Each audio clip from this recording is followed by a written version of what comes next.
katika muhadhara wetu huu ni tabia njema,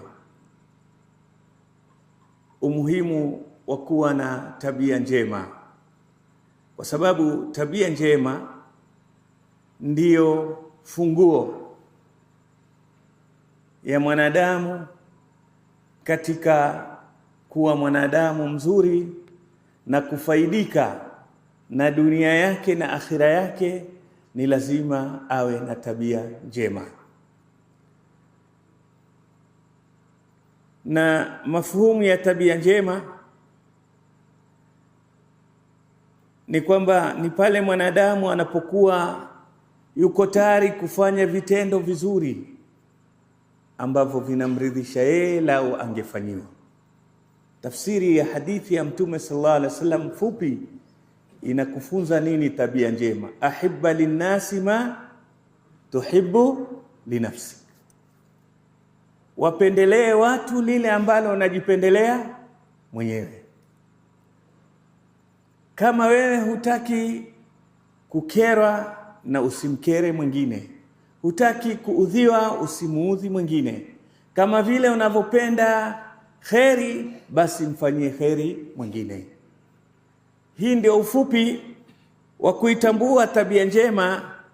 Ni pale utakapokuwa wewe una maisha ya kufanya mambo mazuri kwa mwingine kama unavyotaka ufanyiwe wewe. Bila shaka ukiangalia tabia njema ndio sifa kamili ya mwanadamu. Mwanadamu anapokuwa na akida mzuri, akawa na tauhid, sehemu ya pili ya mwanadamu ni kuwa na tabia njema. Na kwa maisha ya mwanadamu alivyo, mambo matatu kwake ni muhimu: akida yake, ibada yake, na suluki zake na tabia zake. Na ndio utakuta suratul Asri, Allah tabarak wa taala aliposema a'udhu billahi minash shaitani rajim bismillahir rahmanir rahim wal asri innal insana lafi khusr illa alladhina amanu wa amilus salihat wa tawasaw bil haqqi wa tawasaw bis sabr. Imam Shafi asema laula ma unzilat illa hadhihi sura lakafat, lau katika ardhi hii, katika dini hii, ingeshuka hii sura moja tu, wal asri, suratul asri, ingetosha. Kwa sababu ukiangalia hii sura imekwenda katika maisha ya mwanadamu yote.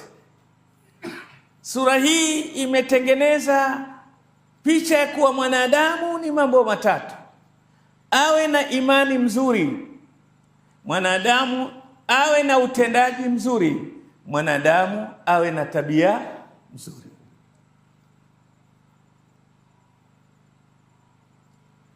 Yuapa Allah tabarak wa taala wal asri. Wanavioni wote wametafsiri kila mmoja kwa tafsiri yake, lakini yote utaona inalenga asri ni time. Kama kwamba Allah yuapa, na twajua kitu kikiapiwa na Allah kinakuwa ni kitu kikubwa. Allah yuapa kwa time. Mbona time? Kama kuambiwa time ndiyo kila kitu katika maisha ya Muislamu ni wakati. Heshimu sana wakati wako, usichezee wakati wako, tumia wakati wako, kwa sababu maisha yako ni muda wako.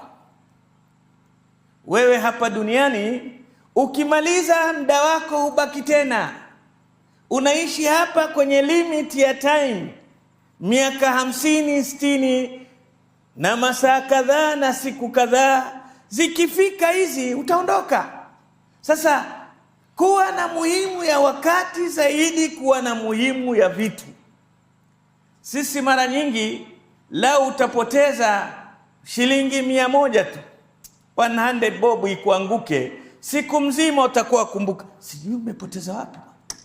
Sijui nimekuwa mjinga vipi bwana, imeanguka bwana. Yani utafikiri na kufikiri imeenda wapi 100, lakini unapoteza time lisali 1, 2, 3 ufikiri, na hali 100 inaweza kurudi, lakini time inarudi. Hivi Jumamosi imeondoka, itarudi tena, ishaenda. Kesho unaanza Jumapili. Kwa hivyo time hairudi, lakini vitu vinafanya nini?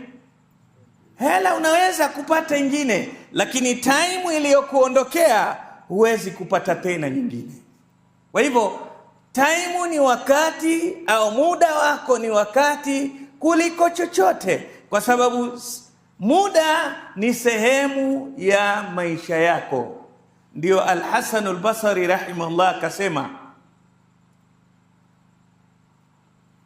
mwanadamu, ya ibn Adam, wewe mwanadamu ujue kwamba wewe mzima, anta yaumuk fa idha dhahaba yaumuk dhahaba ba'dhuk. Wewe ni siku yako, wewe kwa maana ni time yako, ile siku ndio wewe. Siku ikiondoka, wewe pia kuna sehemu ya umri umefanya nini? Maondoka. Kama ilikuwa ni miaka 60, ishapungua siku moja, si 60 tena. Na ndio wanadamu kutokujua kwamba time ndio wewe.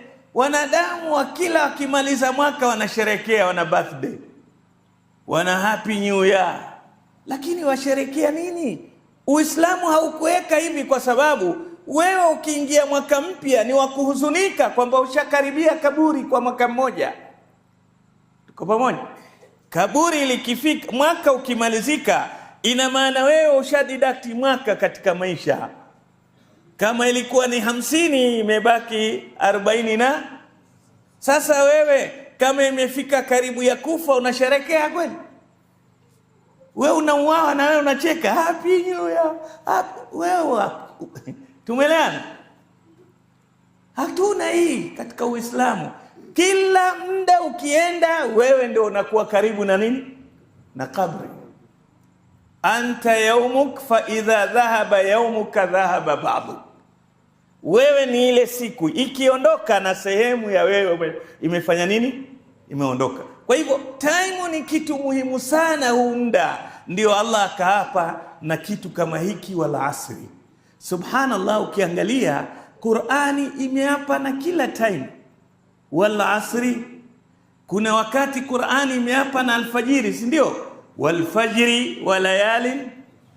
Kuna wakati Qur'ani imeapa na asubuhi, wasubhi idha tanaffas. Kuna wakati Qur'ani imeapa na pale dhuha, wakati wa mchana kidogo, saa 2 mpaka saa 6, wadhuha wal layli. Kuna wakati Qur'ani imeapa na mchana, wakati wa nahari idha, wakati wa alasiri, wal asri, wakati wa usiku, wal layli idha. Kila time Qur'ani imeapa nayo kukuonyesha kwamba time ndio kitu muhimu katika maisha yako. Linda wakati wako zaidi ya kulinda pesa zako, kwa sababu pesa zinaweza kurudi nyingine zikipotea, lakini time yako ikienda hairudi tena. Tuko pamoja? Maisha yako yote ni time yako. Allah sema katika Qur'an, ma kana li nafsin an tamut illa biidhnillahi kitaban muajjala. Hakuna nafsi itakufa illa kwa amri ya Allah, kitaban muajjala, muda maalum. Ina maana unaishi na muda wako, ukimalizika wewe unaingia kazini, umeandikwa kazi, lakini wajua ukifikisha miaka 60 unafanya nini? Utatoka kazini, wa retire, si ndio? Hivi na dunia hii umeletwa kwa kazi, wama khalaqtul jinna wal insa illa, lakini tayari malaika washakuandikia ukiwa tumboni. Kazi yako wewe utaifanya kwa miaka 70. Ikifika 70 net hauko. Sasa lazima hii miaka uitumie vizuri. Na ndio lile swali la Mtume sallallahu alaihi wasallam lijibu kwamba siku ya Kiyama kitu cha kwanza utaulizwa umri wako uliutumia vipi. La tazalu qadama abdin yus'alu an arba'in, la tazalu qadama abdin hatta yus'ala an arba'in, nyayo za mtu siku ya Kiyama haziondoki mpaka ajibu maswali mangapi? Manne. La kwanza ni umri, uliishi miaka kadhaa. Wa an umrihi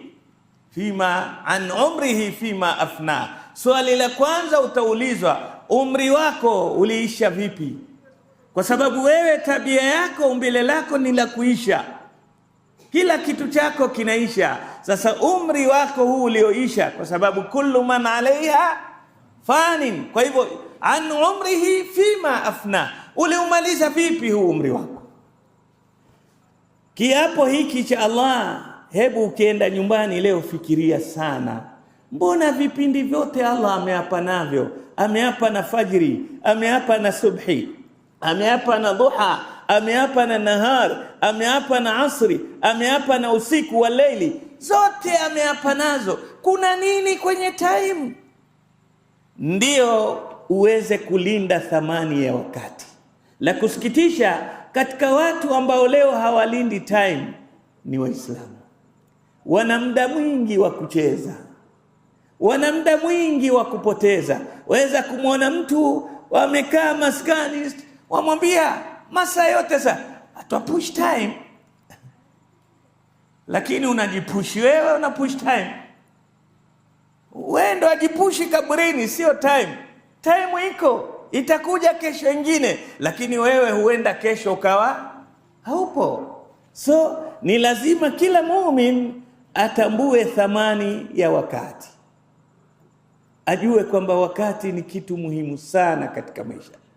Alafu sura hii baada ya kuapa Allah jawabul qasam, jibu la kiapo chake likawa innal insana lafi khusr, hakika mwanadamu yeyote ambaye hana iman, lafi khusrin, yuko kwenye hasara.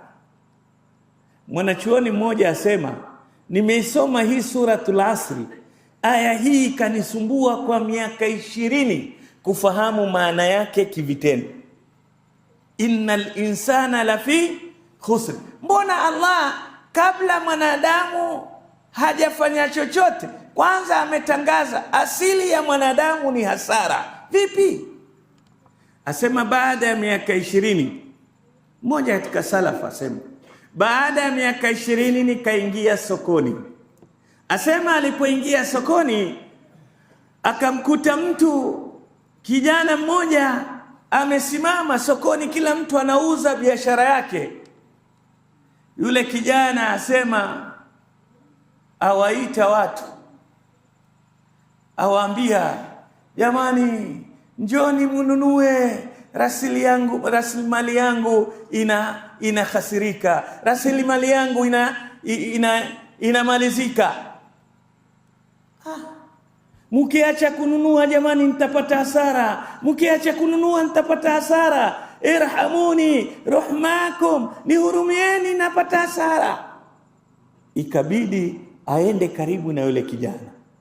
Alipofika akakuta yule kijana ana boksi kula, nani ametengeneza madonge ya baridi ya barafu, anauza barafu. Zamani ilikuwa system mmoja pengine tu mjini ndio ako na friza yake anatengeneza, nyinyi mnakwenda kununua nini? Sasa huyu ameenda naye sokoni yuauza barafu ile kula inamwaga maji kidogo kidogo. Akamuuliza, ni biashara gani unaosema tukuhurumie inahasirika, mtaji wako, rasilimali yako inamalizika? Akasema hii barafu kila nikichelewa kuiuza ina melti, si ndio? Inayeyuka, inamwaga maji. Nisipoiuza mwisho itakuwa nini? au sio? Ikiwa maji kuna mtu atanunua? Yani biashara ile ni kwamba haraka iuzike, isipouzika basi inafilisika, manake inamwaga maji mwisho inaisha. Asema mfano ule ndio nikajua kumbe kuna biashara mwanzo wake ni hasara, na biashara hii ni mwanadamu. Mwanadamu ni kama barafu, moyo wake ni barafu, roho yake ile kila siku inafanya nini? Inamalizika, si ndio? Mpaka mwisho siku zake zimeisha, barafu imefanyaje? Imeisha, unakufa. Huu mwili kama lile kula box tu. Ndio utaona wanadamu wengine mijitu mikula box mikubwa wengine vijikula box vijidogo, lakini muhimu ni ile nini? Ile donge la nini? La barafu. Sijui mmeeleweka mfano?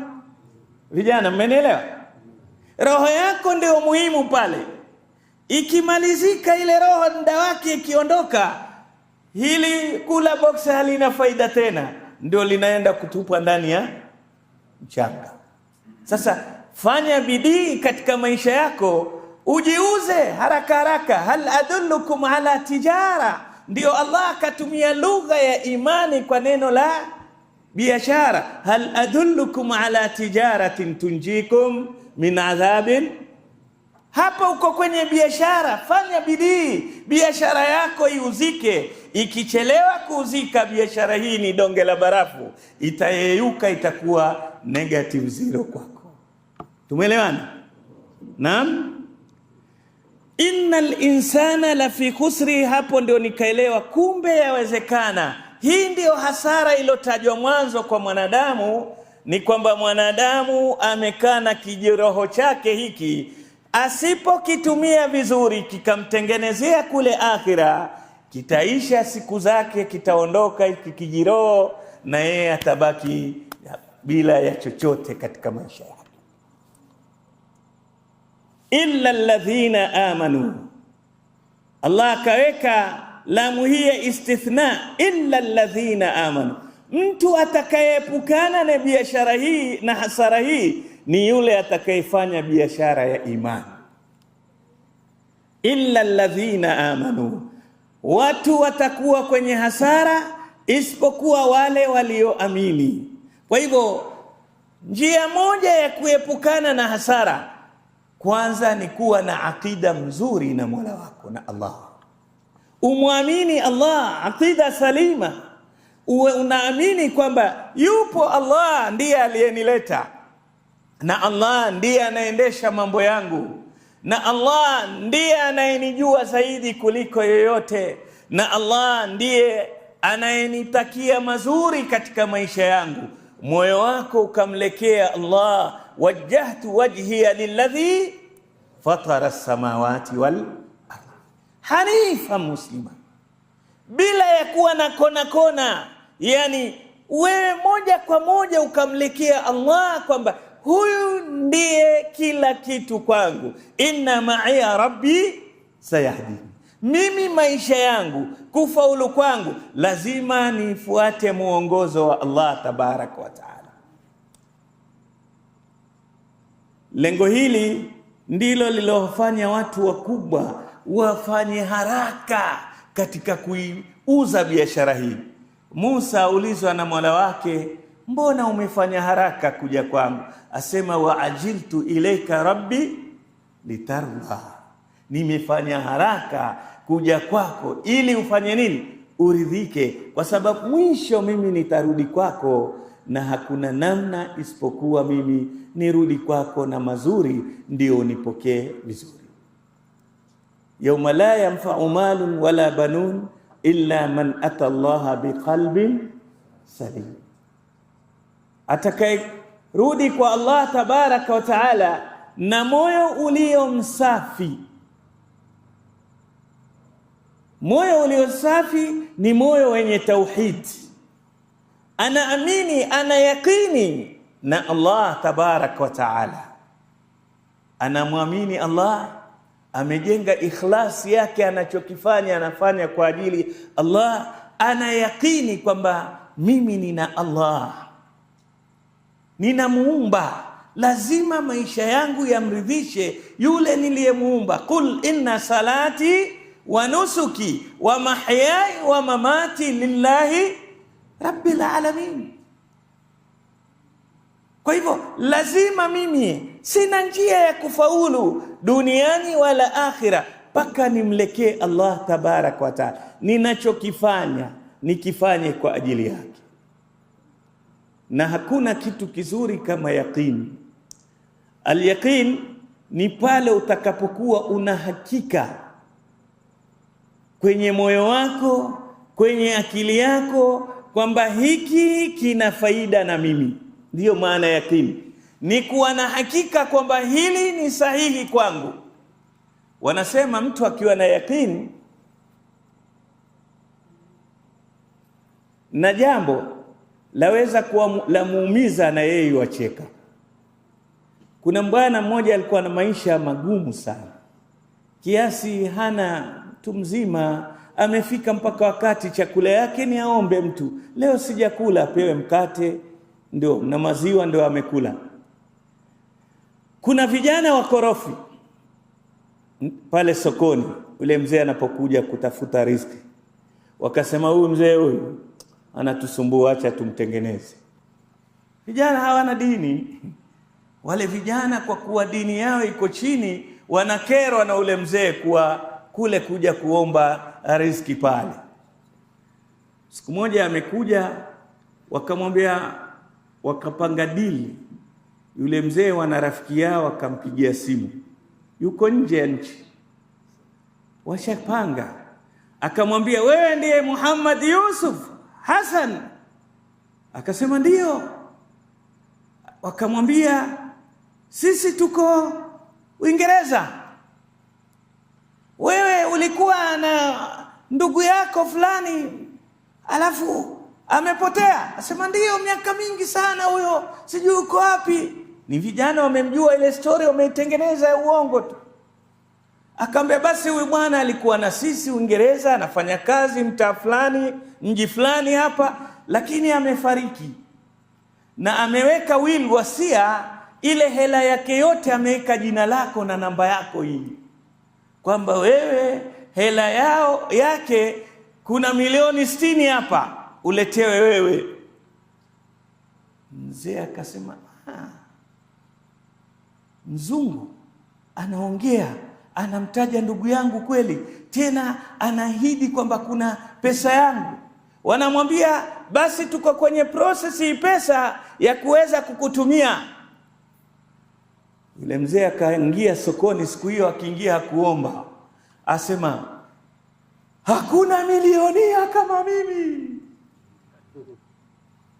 Jamaa sema, mzee maskini mentally akili maskini, baada ya njaa ya tumbo na akili pia imefanya nini? Imeruka. Vipi mzee, njoo chukue mkate. Sina haja ya mkate, niko na milioni 60. Mzee huyu karibu afe njaa sasa, kwa sababu hajazishika, lakini akili yake mzungu promise amenambia watanitumia. Yeye ajiona ashakuwa nani? Tajiri. Mzee yule akapiga kelele mpaka akaanguka njaa. Wale vijana wakaenda wakamsaidia maziwa nini mpaka akipata fahamu. Akamwambia, mzee, hii pesa iko wapi wewe? Mbona umeacha kula leo wafurahia pesa na hatukuoni na pesa? Akamwambia, bana, hii pesa ndio ishafika, mzungu ameniambia kuna ndugu yangu. Akaeleza ile story. Wakamwambia, mzee, hakuna mzungu, hii story ni yetu. Tumeelewa? Au na pesa mzungu wala nani, hii pesa ni, hii story ni yetu. Leo kuna ile full day, sijui ni April Fool, ndio tumekudanganya sisi. Kula mkate, kunywa maziwa, uendelee na njaa zako kama kawaida. Huyu mzee karibu afi kwa ajili ya nini? Yaqini. Aliamini kwamba kweli kuna nini? Kuna hela inafanya nini? Inatumwa. Yeye ana njaa na huko asema mimi milionia. na huku hata mkate hajaingiza mdomoni. Wasema hivi ndivyo ilivyo yakini katika maisha ya mwanadamu. Utakapokuwa una yakini na Allah, basi hakuna kitu kitakuwa kizito katika maisha yako. Hakuna jambo litakuwa gumu baina yako wewe na Allah. Ukipata msiba unasema huu ni mtihani wa kunifikisha janna. Inna lillahi wa inna ilayhi rajiun. Ukipata matatizo unasema hii ni sababu ya Allah kuninyanyua daraja yangu juu. Hii ni sababu ya kufutiwa dhambi zangu. Hii ni sababu Allah ananipenda, atakanimtaje, atakanimuombe, atakanimkumbuke. Tatizo lako linakuwa jepesi, linashrinki haraka kwa sababu una yakini na nani? Na Allah. Lakini kama huna iman, huna yakini na Allah, jambo dogo unasema why me? Nasikia hao wenzetu ambao hawana imani ya Allah, kitu kidogo analalamika why me, why me. Pengine neema inaweza kummaliza. Ndio Mtume Muhammad sallallahu alaihi wasallam akasema, ajaban li amri almu'mini fa inna amrahu kullahu khair, in asabathu sarra shakara fakana khairan lah, wa in asabathu dharra sabara fakana khairan lah, wala yakunu dhalika illa limu'minin. Muumini ana jambo la kupendeza, la ajabu, amazing. Kwa nini jambo lake liwe ni la kupendeza sana? Mumin akipatwa na furaha, akipata neema, hujua hadha min fadli rabbi, hii neema imetoka kwa nani? Kwa Allah. Kwa hivyo shakara, anamshukuru nani? Allah. Na kumshukuru kwake ina maana ni kuitumia ile neema vizuri, akafanya ya kheri. Angalia, ukipata mtoto umeambiwa ufanye nini? Katika dini yetu ukipata mtoto, bibi yako amejifungua mtoto, unatakana ufanye nini? Naam vijana, unatakana ufanye nini?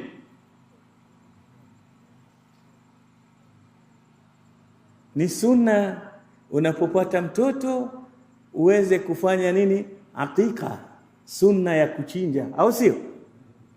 Mtume sallallahu alaihi wasallam alimchinjia Hassan na Hussein kondoo ngapi? 2. Kasema kwamba mtoto wa kike mbuzi mmoja wa kondoo mmoja, wa kiume wangapi? 2. Kwa nini? Kwa sababu umepata neema, Allah amekupa mtoto, unashukuru. Kushukuru kwa Muislamu ni kwa mdomo na moyo na vitendo. Kushukuru kwa vitendo ni kule kukachinja nyama ukawagawia wanyonge, unadhihirisha shukurani yako. Angalia, hili swali limekuwa gumu kujibika kwa sababu leo hata sisi Waislamu ni wachache wanaofanya sunna ya hakika, lakini ni wengi wanaofanya shirki ya birthday. Yeye kila akipata mtoto basi kinachofanyika kwake inakuwa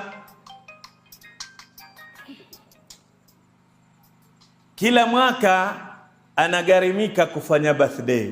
Ndani kuna miziki, ndani kuna michanganyiko waume na wake, wasichana na wavulana, ndani kuna maasi ya yale na yale. Lakini kumbe tabu hii ya kila mwaka kupata hasara ni tu mtoto anapozaliwa siku ya 7 au ya 14 au wakati wote Allah atakuruzuku, basi unachinja na unagawanya nyama kwa wale unaowataka katika maskini na majirani walio na, inakuwa ni kheri na umemshukuru Allah tabaraka wa taala. Siku ukioa unatakikana ufanye nini? Na unapooa unatakikana ufanye nini? Na vijana, ina maana mpango wa kuoa haupo kwenu? Hamjajipanga? Tunafanya nini? Kuna sadaka inaitwa nini? Inaitwa nini sadaka ya ukioa? Kuna sadaka moja unaifanya inaitwa nini?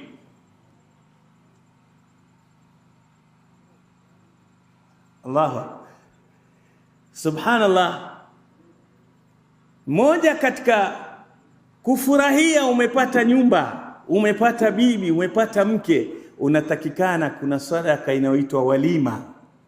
Walima ni chakula unawaita watu pale unapokuwa umepofunga nini?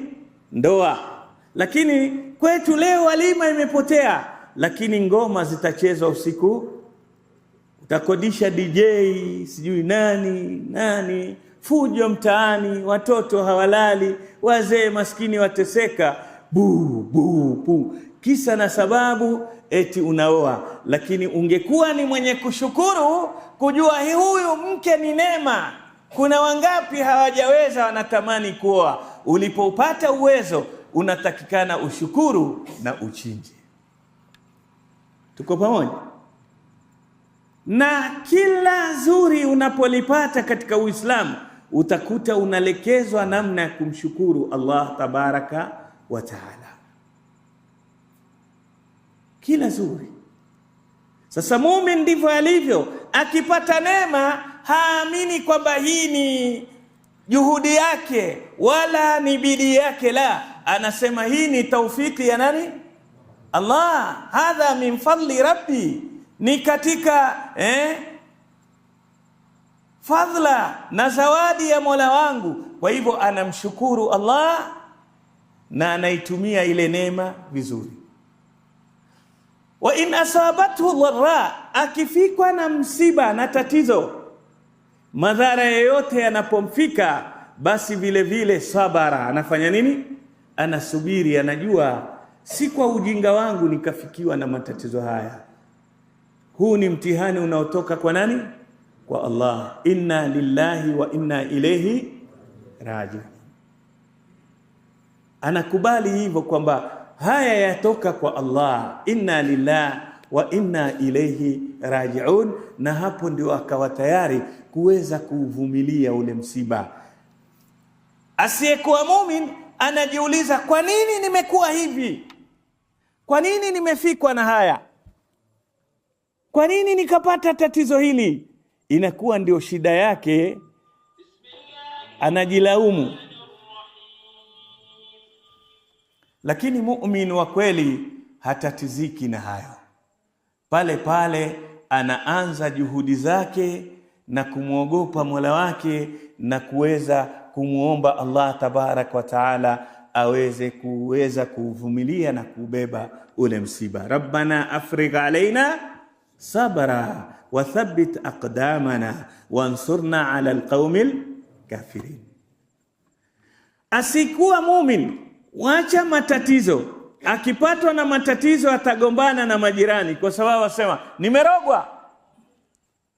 Leo kuna watu aweza fungua kijibiashara chake mtaani, lakini baada ya muda ile biashara imeanguka, imefilisika, ashagombana, asema hapa najua huu mtaa una hasidi wengi hapa kuna wachawi sijui hapa nini. Kumbe inavyotakikana muumini si hivyo. Muumini wakati wote ni mja wa istighfar. Akipata tatizo kwanza alilete kwenye maisha yake. Muumini wa kweli anakuwa ana almas'ulu amma hadath. Kila linalokutokezea wewe ndiye muhusika wa kwanza, usilipeleke kwa wengine. Unasema kioski chako, duka lako limefilisika, unasema kuna mahasidi, kuna wachawi. Kumbe wewe huna lugha ya biashara, lugha yako ya ukorofi. Pale mlangoni umeandika Mzee Deni alikufa mwaka wa 000. Kuna mtu atakaribia duka hilo? Maneno magumu, maneno ya afadhali mali yangu ibaki kuliko kukopesha. Wakopeshaji maadui, mahasidi watakuja tena hapo watu.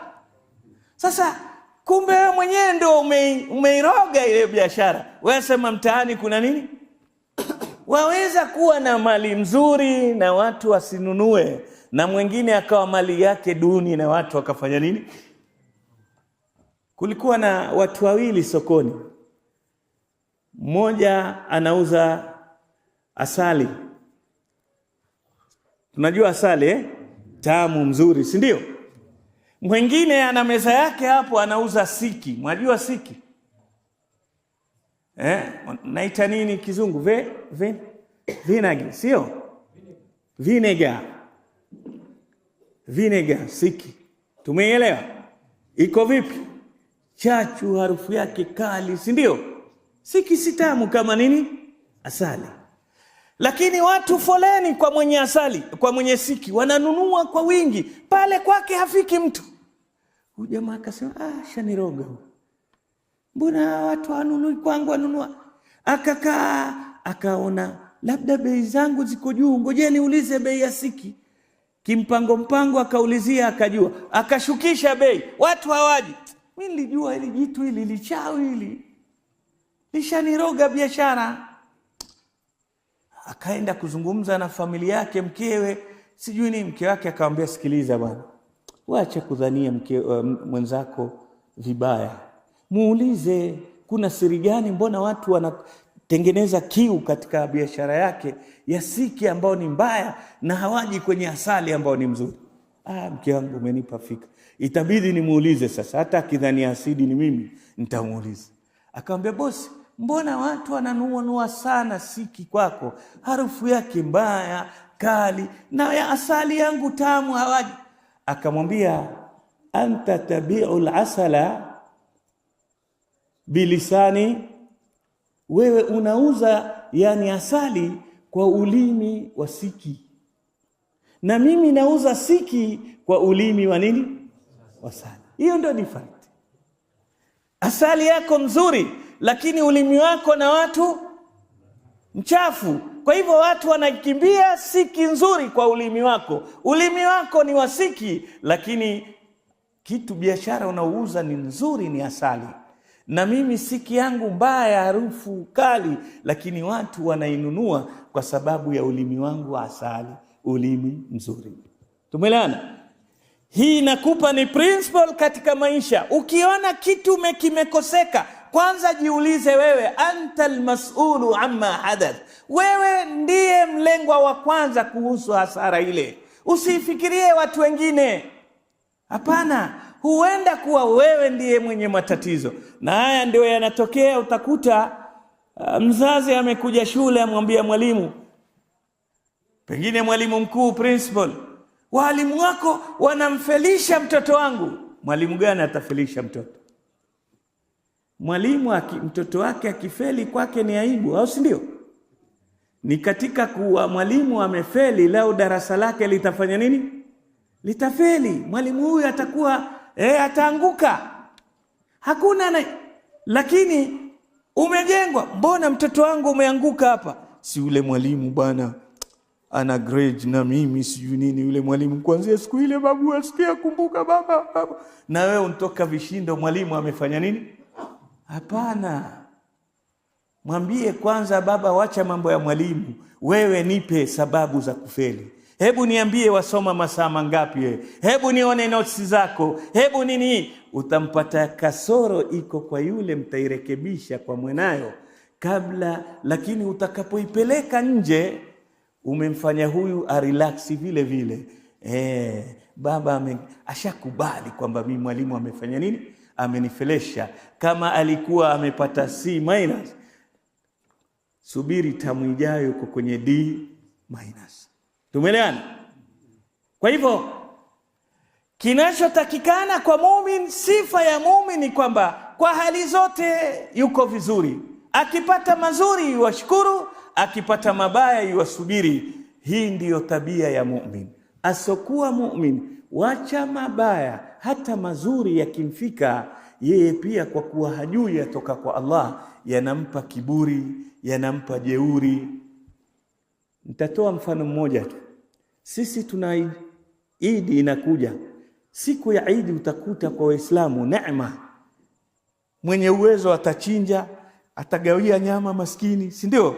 Eidul Fitri tuna zakatul fitri, utagawa mchele kwa utakuta wote wana furaha. Lakini chukua upande wa pili, kija ile sikukuu yao inakuwa vipi? Unasikia kuna accident zimetokea ndani ya sikukuu hiyo ya kikafiri watu 200 wamekufa. Manake mwenye uwezo ataka kufanya mambo zaidi ya uchafu, atakunywa pombe peke yake, atachinja ng'ombe, atachinja mbuzi, atapiga pombe mpaka akiondoka hapo mwenyewe aenda ingia chini ya lori mwenyewe. Tumeelewa? Zile furaha zinawaua zaidi. Sasa kama furaha inammaliza, je, huzuni? Ndio kabisa, anajitupa, anajitia kitanzi, kwa sababu hana imani, hana yakini na nani? Allah. Nilikuwa na shekhe mmoja alikuwa akitusomesha zamani, alisoma Azhar miaka ya 70. Asema ni shekhe wa kutoka ima Moyale au Mandera. Tulipokuwa tukisoma thanawi, siku moja alitupa kisa cha kuonyesha imani ikikosekana hasara yake ni kiasi gani. Asema kulikuwa bwana mmoja katika nchi zile kule Canada, mtu mwenyewe akiitwa Kennedy. Asema alipokuwa Azhar amesoma kwenye magazeti ya kila siku, wakiingia library kusoma, akaipata kwenye gazeti kuna makala haya ambao ni biography ya huyu bwana Kennedy. Asema huyu Kennedy kuanzia udogo wake nursery school mpaka PhD amechukua kwa division 1. Alikuwa na akili sana huyu Kennedy. Asema alifikiria maishani awe asomee kitu fulani, awe injinia mkubwa, na akaipata ile kazi. Kennedy akaamua kwenda kuoa katika nyumba familia maarufu pale Canada, na alipokwenda kuposa hajakataliwa, akaozeshwa. Kennedy akawa maisha yake kuanzia mdogo ni mazuri. Siku moja Kennedy akapatikana ofisini kwake amejipiga risasi, na pale kuna barua asema ameandika, kwa kuwa maisha yangu yote ni yameenda vizuri, nimeamua nife kabla hayajabadilika ili iwe mwisho wangu ni evergreen. Yani mimi ni kufaulu, nimefaulu mpaka nikajiua. Je, jamani, kujiua ni ever ready, ni evergreen? Na kujiua ni ever ready, ni evergreen? Ni ever ready, hakuna evergreen ya kujiua. Wenye matatizo atafuta mbinu ya kuishi. Yeye mwenye neema zote anafanya nini? Anajiua. Kwa nini? Kwa sababu yeye hajui sosi ya neema imetoka wapi. Yeye anaona ni yeye kwa juhudi zake, kwa mipango yake. Sasa anasema kabla mipango yangu haijaharibika, afadhali nijiue, nitakuwa life yangu ni evergreen. Lakini kule kujiua ni ever ready, si evergreen. Tumeelewana? Hajasalimika mtu katika dunia kama hana imani ya Allah. Lazima uitenge kila imani yako ikiwa mzuri, unaepukana na hasara. Ndio Allah akasema innal insana la fi khusrin illa alladhina amanu. Jitahidi sana katika upande wa imani. Kijana wa Kiislamu, mbio unazokwenda, kuwa na kipindi cha kuisoma imani yako. Jifunze dini yako. Usiende hivi kwa sababu bila ya ujuzi wa dini yako ndio pale utayaharibu mwenyewe maisha yako. Utakuwa kama Kennedy, utajimaliza mwenyewe kwa sababu wewe hukuwa na tegemeo la maisha. Utatafuta mafanikio, utatafuta starehe, utakwenda mwisho. Wajua hizi starehe za dunia ni kama virusi vya ukimwi, kila siku zinafanya nini? Zinakuwa, si ndio? Mvutaji sigara atavuta sigara, mwisho ataona ile sigara haitoshi, haitengenezi stimu vizuri, atapanda zaidi, atatafuta kengine. Piga miraa yake, manyasi yake, mongoka, hazitoshi. Piga bangi, haitoshi. Ataingia hashishi, haitoshi. Ataingia heroin, yaitwa nini? Heroin, sio? Haitoshi. Atakwenda hivyo, mwisho atakuwa yeye mwenyewe yajiunga masindano, sijui nini. Mwisho yule ameenda na maji. kama kwa sababu yeye atafuta azidi kwa evergreen, kumbe kila akienda anaingia kwenye ever ready. Tumeelewana? Imani peke yake ndiyo itakupa utulivu. Ujue standi yako ya maisha kwamba mimi natakikana raha yangu, inna salati wa nusuki wa mahyaya wa mamati lillahi rabbil alamin, ndiyo utakuwa na maisha bora. Wale unaowaona wote wameharibikiwa leo, hawajui maisha yao wata kumjua mwingine, hamjui mzazi wake, hajui watoto wake, hajui mkewe, hana haja ya chochote, aishi kama mnyama. Alikuwa ni kama wewe, lakini alipunguza imani katika dunia hii, akazidisha hasara maishani. Wal asri innal insana lafi khusr illa alladhina amanu. Imani ndiyo kitu muhimu katika dunia yako. Bila ya imani unatembea na utosi. Hivi mtu anayetembea na kichwa atafika anapokwenda? Hapana. Kutembea lazima utembee na nini? Na miguu.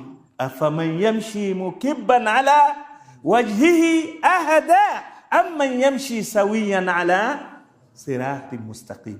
Hii dunia huwezi kutembea vizuri bila ya kuwa na imani nzuri. Tuko pamoja? Tengeneza imani yako ili uwe na mahusiano na Mola wako aliyekuleta ulimwenguni.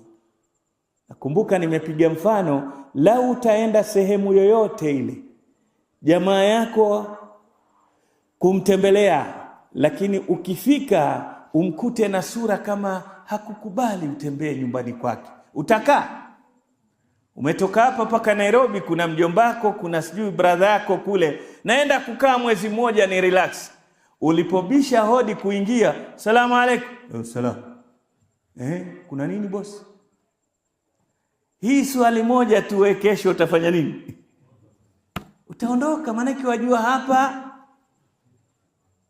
noma hapo, si ndio? Hakuna nafasi hapa. Mwenyewe hajaridhika mimi kumtembelea, huwezi kukaa. Sasa kama nyumba ndogo tu, mwenyewe asiporidhika huwezi kukaa vizuri, unadhania hii dunia ina mwenyewe? Allah, walillahi ma fi samawati wa ma fi al-ardh liyajzi alladhina ahsanu bil husna liyajzi alladhina asau bima amilu wa yajzi alladhina ahsanu bil husna. Hii dunia ina mwenyewe. Lazima ujue kwamba je, hapa duniani mwenyewe ameridhika na mimi? Na hakuna njia ya Allah kuridhika na wewe ila kwa imani nzuri. Kul amantu billahi thumma istaqim. Lazima umwamini Allah alafu usimame na msimamo anaotaka Allah tabaraka wa taala. Wa amilu salihat.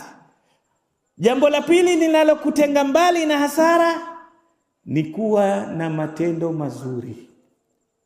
Hii dunia inataka imani nzuri ndani ya moyo, lakini imani yako lazima itangazwe na nini? Vitendo. Vitendo vyako ndio vinatangaza imani. Laysa al-imanu bitamanni walakin ma waqara fil qalbi wasaddaqathu al-a'mal. Ibn Mas'ud radhiyallahu anhu asema, imani si kwa kutamani tu, mimi Muislamu, mimi Muislamu. Kuna mtu anaweza kukwambia, wewe waniona mimi si swali, lakini mimi nina imani kushinda hawa wanaoswali. Muongo. Mrongo huyu. Huwezi kuwa na imani na wewe huswali. Ni mfano mtu akwambia, mimi sipigi mswaki lakini mdomo wangu anuka vizuri.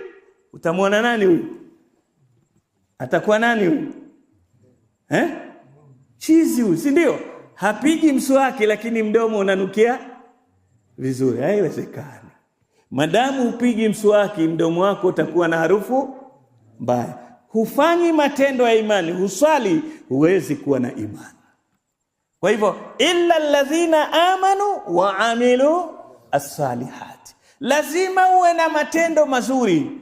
Matendo mazuri baina yako wewe na Allah, ibada, swala, wasoma Qur'an, wafunga saumu ya faradhi na sunna, wamtaja Allah adhkar kwa wingi. Hizi ni ibada. lakini pia na matendo mazuri katika baina yako na viumbe vya Allah, kwa sababu utendaji wa imani ni aina mbili. Qur'ani yote ikisifu mtu kuwa na imani inaleta sifa mbili: sifa ya ibada mzuri na tabia mzuri. Qad aflaha almu'minun alladhina hum fi salatihim khashi'un. Allah asema wamefaulu waumini ambao katika sala zao wana unyenyekevu. Hiyo ni ibada mzuri, au sio? Sifa ya pili, walladhina hum 'anil lagwi mu'ridun, mambo ya kipumbavu wanajitenga nayo, wanayapa mgongo. Hiyo ni tabia njema, hana matusi, hana upumbavu ule, utakuta ibada tabia. Walladhina hum lizakati fa'ilun, wanatoa zaka, ni ibada zaka. Lakini sifa ya nne, walladhina hum lifurujihim hafidhun, wanafanya nini? Wanahifadhi uchi zao na tendo la uchafu wa zina, si wazinifu. Tabia nzuri, nenda kila sifa moja: ibada mzuri, tabia mzuri, ibada mzuri, utendaji mzuri. Muumini anatembea na miguu miwili akiwa msikitini, watu wakimwona msikitini, masha Allah, msalina mzuri. Lakini pia akiwa sokoni, akiwa nyumbani na majirani, akiwa yeye na mke wake, akiwa na ndugu zake, akiwa na wenzake kazini, watu pia masha Allah. Akikosekana wasema hatujamuona Ali leo, kwani Ali mgonjwa bwana? Sasa kweli bwana, ndio naona hapa sokoni leo hakuna raha bwana, kumbe Ali hayupo. Sio msalina mzuri, lakini ukitokea sokoni watu wasema a'udhu billah, laja hilo shetani ni kubwa, babake shetani yuaje? Hapana, lazima imani iwe na mambo mawili: ibada mzuri, tabia nzuri. Kwenye aya nyingine imeanza na tabia nzuri alafu ibada mzuri. Wa ibadur rahmani alladhina yamshuna ala al-ardi hauna wa idha khatabahumul jahiluna qalu. Hii ni tabia.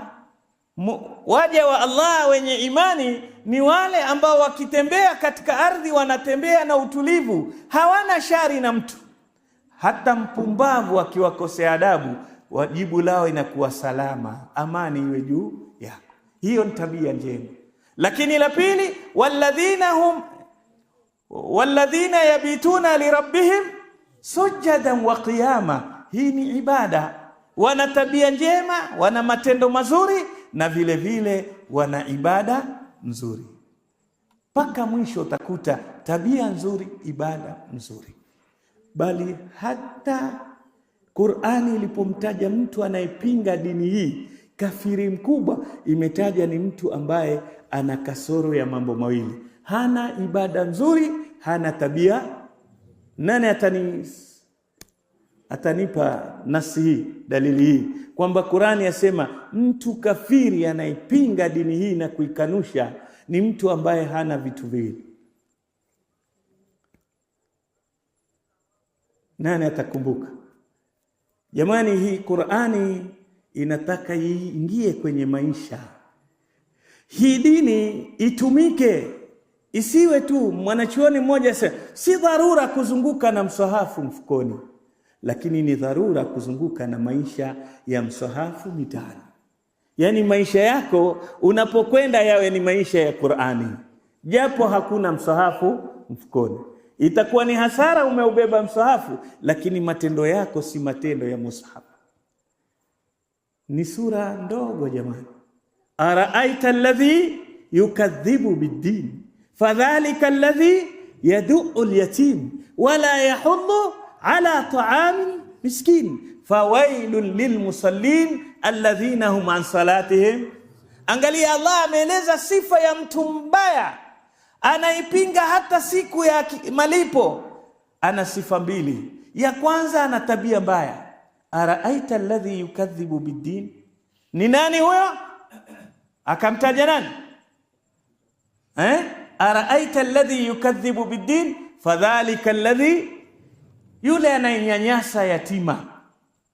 Wala yahuddu ala ta'amil, wala hana tabia ya kuwahurumia, kuhimiza watu, kuwasaidia maskini. Huo ni utendaji mbaya, ni muamala na viumbe mbaya, haishi vizuri na wanadamu.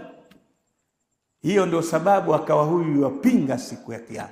Lakini sifa ya pili ya ubaya wake kwamba ni mtu mbaya, fawailun lil alladhina hum an salatihim, ni yule mtu mwenye kupuza swala zake, anaswali kwa wakati anaotaka yeye. Unakuta ni utendaji mbaya. Kwa hivyo kama unavyotakikana uwe na imani mzuri, muumini unatakikana uwe na utendaji mzuri katika maisha yako. Kila unalolifanya ulifanye vizuri, na ndiyo Qur'ani ikamfanya muumini mambo yake yote ni mazuri zaidi. Amri za Qur'an inakutaka katika utendaji usiwe mtendaji tu mzuri, uwe mtendaji mzuri. Kama ni mwanafunzi, kuwa ni best student. Hatakikani uwe ni mwanafunzi hivi hivi tu, watakikana uwe mwanafunzi mzuri zaidi. Kama ni mwalimu, uwe ni mwalimu mzuri zaidi. Kama ni mfanyibiashara, uwe mfanyibiashara mzuri zaidi. Kama ni mkulima, uwe mkulima mzuri zaidi. Ndivyo Uislamu unavyotutaka. Hautaki tuwe na utendaji mzuri, hapana. Hakuna aya hiyo. Inataka tuwe na utendaji mzuri zaidi, bisighatil mubalagha. Allah asema liyabluwakum ayyukum ahsanu. Hakusema amalan hasana, tuwe na matendo mazuri, hapana. Amesema ahsan. Ina maana ukiingia duka la Uislamu, la Muislamu, lionekane limekaa vizuri kuliko la mwingine yoyote.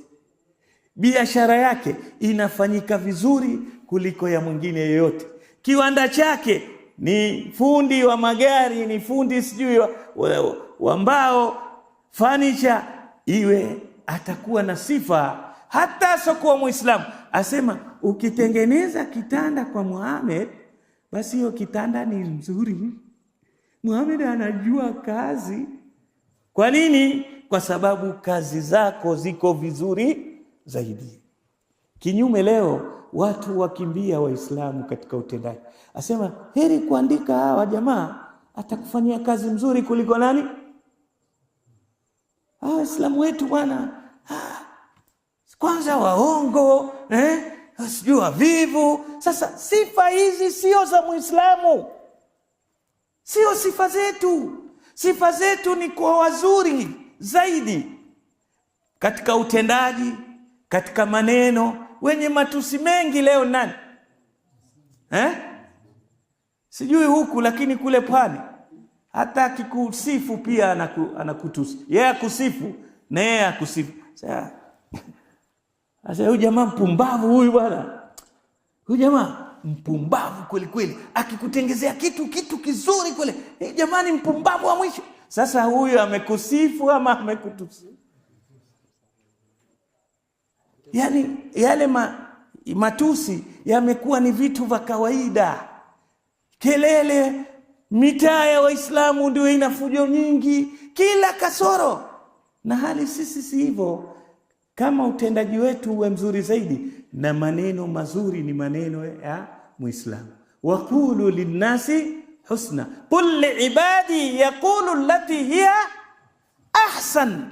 Waambie waumini wangu, waja wangu, wapenzi wangu, wakiongea waongee maneno ambayo ni mazuri zaidi. Muislamu hatakikani awe na maneno utumbo, maneno machafu. Vitendo vyake vizuri zaidi, maneno yake yawe mazuri. Yaqulu allati hiya ahsan. Lakini hata ibada zetu na uchamungu wetu watakikana uwe mzuri zaidi. Allah kusema inna akramakum indallahi taqiyukum. Akusema hivyo. Yule aliyebora mbele ya Allah ni yule mcha Mungu. Hajasema hivyo. Asema inna akramakum indallahi atqakum, ni yule aliyemcha Mungu zaidi. Kwa hivyo sisi tuko kileleni katika uzuri kama tutaishi na suratul asri. Wal asri innal insana lafi khusr illa alladhina amanu wa amilu as-salihat. Siku moja nilimwona bibi moja nyanya kule Malindi, yuasema peke yake kwenye pavement ya barabara, asema. Nikaingiwa na huruma, labda sijui amefikwa na nini, nikamfuata. Asalamu alaykum. Wa alaykum salam. Hababa, nikusaidie na nini? Akanambia, hawa vijana wetu sisi tukipanda hizi tuktuk tuachagua za watoto wetu, lakini hawa ni wakorofi kuliko hawa wengine. Huyu kesho atapanda tena yako, atapanda tuktuku ya mtoto wa Kiislamu. Kama hapandi, wewe utapata hela. Kama hupati hela, utasema nini? Wallahi bwana, sisi bwana, maisha magumu. Kumbe magumu maisha tuyatengeneza kwa utendaji wetu, kwa tabia zetu mbaya. Angekuwa ameishi naye vizuri, amezungumza naye vizuri, akamsaidia vizuri, yule kesho angemwambia, nipe na namba yako ya simu, kila nikitaka mahali nitafanya nini, nitakuita unisaidie. Lakini angalia, huyu nyanya analia na halizwi na mtu mwingine, analizwa na Salim na Muhammad na Hassan. Kwa kuwa hii dini tumeichukulia ni yetu, lakini dini yataka kusomwa. Tuisome dini sahihi walioishi wema, na sisi tuingie katika dini hiyo. Alafu Allah la mwisho akasema sababu ya kuepukana na hasara, kwa sababu imekuja khusrin, hasara yoyote ya dunia na akhira, paka uwe na sifa tatu: imani mzuri, utendaji mzuri, watawasau bilhaqi watawasau, uwe na tabia nzuri. Wale watakaohusiana kwenye haki, ni hivi, haki ni hii, wakati wote anaifuata haki, anakuwa mvumilivu katika haki, ni tabia njema. Kwa hivyo Suratul Asri inafundisha mambo matatu ndiyo yenye kumfanya mtu afaulu, aiepuke hasara: imani mzuri, utendaji mzuri, tabia nzuri. Kuna watu walisilimu kwa sababu ya tabia njema. Tukiona dini yetu haiwabambi watu hawaifurahii, ni kwamba hawajaiona ile dini. Asokuwa Muislamu hajui maneno ya Mtume, haijui Qur'ani, kwa hivyo hajui mazuri ya Uislamu, manake hajaiona Qur'an, hajayasoma maneno ya Mtume. Lakini yeye anakuona wewe, yeye Uislamu wote anakuona ni wewe.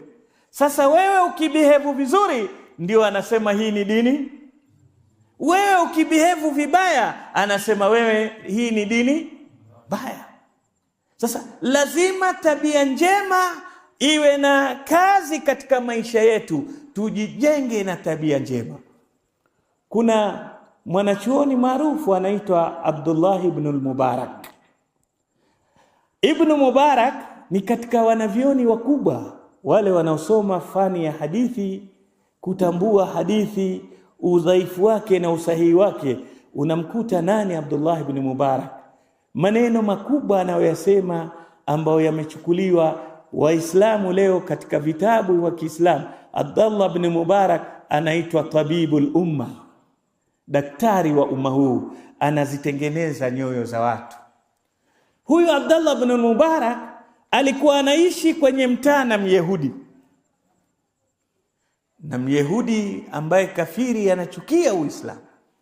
Huyu Myahudi aliishi katika mtaa huu, ikafika wakati ataka kuhama kwenda sehemu nyingine, akatangaza kuuza nyumba yake. Mfano, nyumba yangu nauza na dinari 2,000. Wenye hela wanakuja kutaka kununua ile nyumba, wakitazama hii nyumba haifiki 2,000. Kila anaikuja anamwambia hii nyumba haifiki 2,000. Ni ngapi?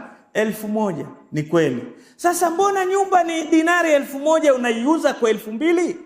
Abdullah ibn Mubarak akawaambia maneno haya. Yule Myahudi akamwambia hivi, kweli value ya nyumba ni dinari 1,000, lakini hapa kuna Muislamu anaishi anaitwa Abdullah ibn Mubarak. Huyu bwana ana tabia mzuri sana, nimeweka thamani ujirani wake, Atakaishi hapa atapata jirani mzuri. Na Myahudi anavyopenda hela, mpaka ile neighborhood pia akaingiza nini kwenye biashara. Atakaishi hapa ataenjoy ujirani mwema wa huyu mwanachuoni. Ndio nikaongeza 1000 nyingine ni kununua neighborhood ya Abdallah ibn Mubarak. Subhanallah. Hebu fikiria, mtu akaamua mpaka ule ujirani pia uongeze thamani, kwa sababu hajaona mtu mwenye tabia mzuri kama huyu. Mimi na wewe ni wangapi kazini, ni wangapi mtaani wamependezwa na dini yako, wakasema mimi nataka kuishi kama huyu. Tuko pamoja?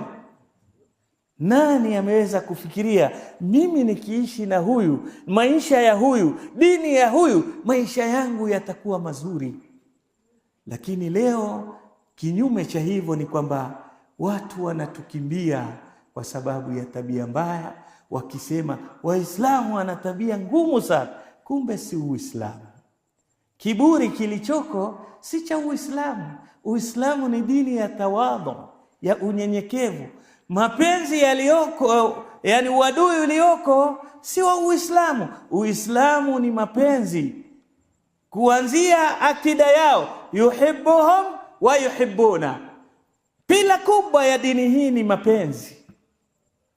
Lakini yote haya yamekuja kwa kuwa mbali na sura hii alosema Allah, wal asri innal insana lafi khusr illa alladhina amanu wa amilu salihat watawasaw bilhaqqi watawasaw bisabr. Tumesema ukitaka kuepukana na hasara lazima uwe mbali na mambo mangapi? Ujifunze na uyatumie mambo mangapi? Na matatu. La kwanza, ujijenge na imani. La pili, ujijenge na utendaji mzuri zaidi. La tatu, ujijenge na tabia. Ukisha kuwa na hivi vitu vitatu, dunia yote itakutumikia wewe. Mtume Muhammad sallallahu alaihi wasallam, Maka alikuwa inachukiwa sana dini yake, lakini walikuwa wanaheshimu tabia yake. Pamoja kwamba wanachukia dini, lakini walimheshimu mtume kwa sababu ya nini? Ya tabia. Bibi moja, nyanya moja amebeba mzigo mzito toka sokoni. Rasulullah anaenda anamfuata, anambebea paka nyumbani. Sawa mama, haya kwaheri. Amshika mkono, hapana usiondoke. Kwa nini? Nimeona hapa Maka hakuna kijana mzuri kama wewe, hakuna kijana mwenye tabia mzuri kama wewe. Kwa hivyo nataka kukupa zawadi mimi. Ujue hapa Maka kumeingia mtu anaitwa Muhammad. Huyo Muhammad hatari, amekuja na dini yake, dini ambayo haieleweki, dini ambayo inatugombanisha, imetoa dini ya wazazi wetu. Na kutahadharisha wewe kijana mzuri, usije ukamfuata bosi mmoja anaitwa nani? Na mtume anamsikiliza tu mpaka akimaliza. Mtume amuuliza, mama, unamjua Muhammad ni nani? Wala sitaki kumjua, mshenzi huyo, mkorofu huyo. Amwambia, ana Muhammadur Rasulullah, mimi ndiye Muhammad. Wewe ashhadu an la ilaha illa Allah wa ashhadu anna Muhammadar Rasulullah. Tumuomba Allah tabarak wa taala, kama alivyozifanya nzuri afya zetu, sura zetu, miili yetu, azifanye njema, azifanye bora tabia zetu. Allah atuongoze kwa tabia njema. Allah atujalie tuwe waja wema. Allah atujalie tuwe waaminifu kwake. Atujalie tuwe na ibada njema na aturuzuku tabia njema. Wa sallallahu ala nabina Muhammadin